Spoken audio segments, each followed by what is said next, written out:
성경을 처음부터 읽기 위해서는 성경의 첫 5권인 모세오경을 알아야 합니다. 모세가 저술했다고 해서 모세오경이라고 하는데 창세기, 출애굽기, 레위기, 민수기, 신명기를 말합니다. 모세오경을 소개하면서 유대인 얘기를 안 할 수가 없습니다. 왜냐하면 유대인들에게 모세오경은 정말 어마어마하게 중요하기 때문입니다. 유대인들은 모세오경을 토라라고 부르는데 토라는 히브리어로 가르침이란 뜻이고 그래서 모세오경을 율법서라고 합니다.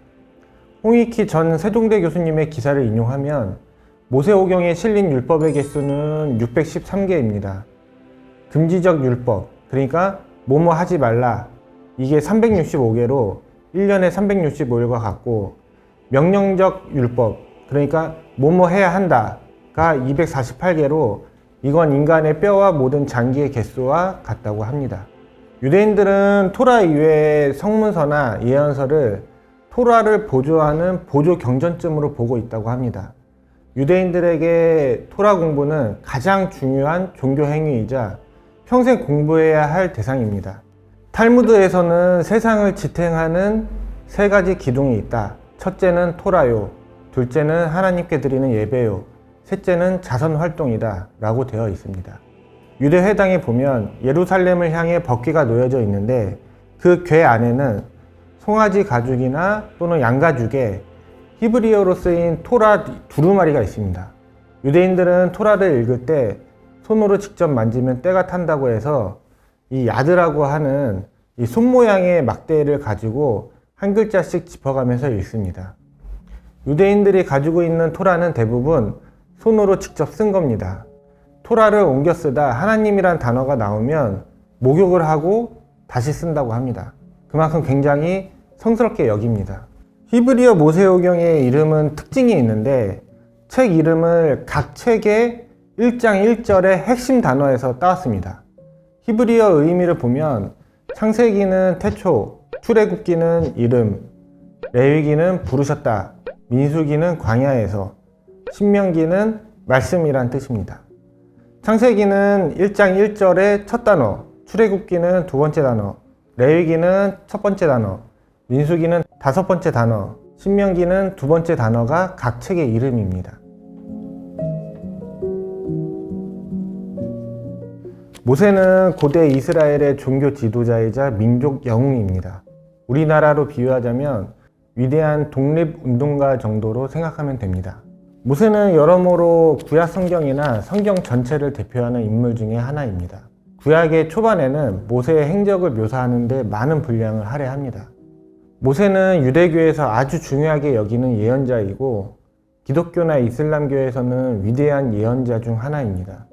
구약 성경에 출애굽기, 레위기, 민수기, 신명기에 많이 등장합니다. 종교에 관심 없는 사람들도 홍해의 기적이나 십계명쯤은 다들 아실 거예요. 모세는 고대 이집트 땅에서 오랜 노예 생활을 하던 히브리인들을 탈출시킨 인물입니다. 이집트 파라오가 히브리인 남자아이를 죽이라고 하자 모세의 어머니는 모세를 바구니에 넣어서 나일강에 흘려보내고 이집트 공주가 모세를 발견해서 입양합니다. 이집트 왕실에서 부족함 없이 자라던 모세는 히브리인 노예를 때리던 이집트인을 죽이고 미디안으로 도망쳤는데 그곳에서 하나님의 음성을 듣고 히브리인 노예들을 탈출시키기 위해 이집트로 돌아가서 탈출시킵니다. 그 과정에서 그 유명한 홍해의 기적이 일어났고 시내산에서 십계명을 받습니다.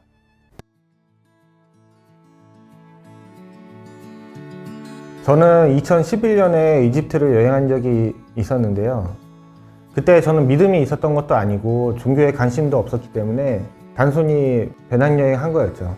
그때 모세오경의 중요한 지점으로 나오는 나일강이나 홍해, 시내산도 다 갔었는데요. 나일강이야 이집트 유적들이 이 나일강 주변에 다 있기 때문에 여행을 하다 보면 자주 접할 수밖에 없었고, 홍해는 세계적으로 다이버들의 천국이라고 불리는 곳이기 때문에 다이빙하러 갔었습니다. 그럼 시내산은 왜 갔냐? 시내산은 일출이 굉장히 유명합니다. 참고로 시내산의 현재 지명은 시나이산입니다. 카이로에서 버스를 타고 한 10시간 정도 가는데 보통은 일출 시간에 맞추기 위해서 한밤중이나 새벽에 이 시내산 밑에 보면은 수도원이 있는데 그 앞에 도착을 합니다. 유대교, 기독교, 이슬람교 이 세 종교의 성지이다 보니까 그 한밤중에 그 각지에서 온 버스나 봉구차가 굉장히 많습니다. 수도원의 높이가 해발 1500m 정도 되고 정상이 2200m가 넘기 때문에 한 3, 4시간 정도 등산을 하는데 춥고 어둡고 배고프고 졸리고 해서 상당히 힘듭니다. 그래서 길 중간중간에 낙타를 데리고 있는 현지 사람들이 있는데 돈을 조금 내면 그 낙타를 타고 정상까지 갈 수도 있죠. 그러니까 체력이 안 되는 분들도 낙타 타고 가면 충분히 정상까지 올라갈 수 있습니다. 정상에는 아주 작은 교회가 있는데 나중에 안 사실이지만 교회 안에 모세가 홍해를 가르는 벽화가 있다고 합니다. 일출을 보고 내려오면 그제서야 이제 주변 풍경이 보이기 시작하거든요. 정말이지 나무 하나 없는 완전히 돌과 흙밖에 안 보이는 사막입니다. 내려가다가 한 20명 정도 되는 한 무리의 사람들과 마주쳤었는데 성지순례 온 단체 관광객들이었는데 앞에 어떤 분이 깃발을 들고 막 설명을 해주시더라고요. 그래서 반갑기도 하고 무슨 설명을 저렇게 하나 궁금해서 그분들을 따라다니면서 설명 듣고 그랬었는데 아 여기는 모세가 뭐 어떤 곳이고 여기는 모세가 무슨 나무를 뭐 했고 막 이렇게 설명을 하시는 거예요. 그래서 아 여기가 성지였구나 그때 알게 됐습니다. 지금 생각해보면 당시에 그 한 달간의 기간에 이집트 여행을 할 게 아니라 성지순례를 했었다면 참 좋았겠다라는 아쉬움이 있지만 그나마 시내산에 간 건 정말 다행이라고 생각합니다. 아니 어떤 사람이 그 일출 하나 보겠다고 10시간 동안 버스 타고 3, 4시간 동안 등산하고 그러겠어요. 그 시내산에서 보았던 그 주변 풍경, 이미지 이런 기억들이 나중에 믿음을 갖고 성경을 보면서 성경에 시내산이 나올 때마다 그 눈앞에 그려지는 그런 게 많이 도움이 됐었거든요. 성경을 보면 두껍기도 하고 글자로만 빼곡하잖아요.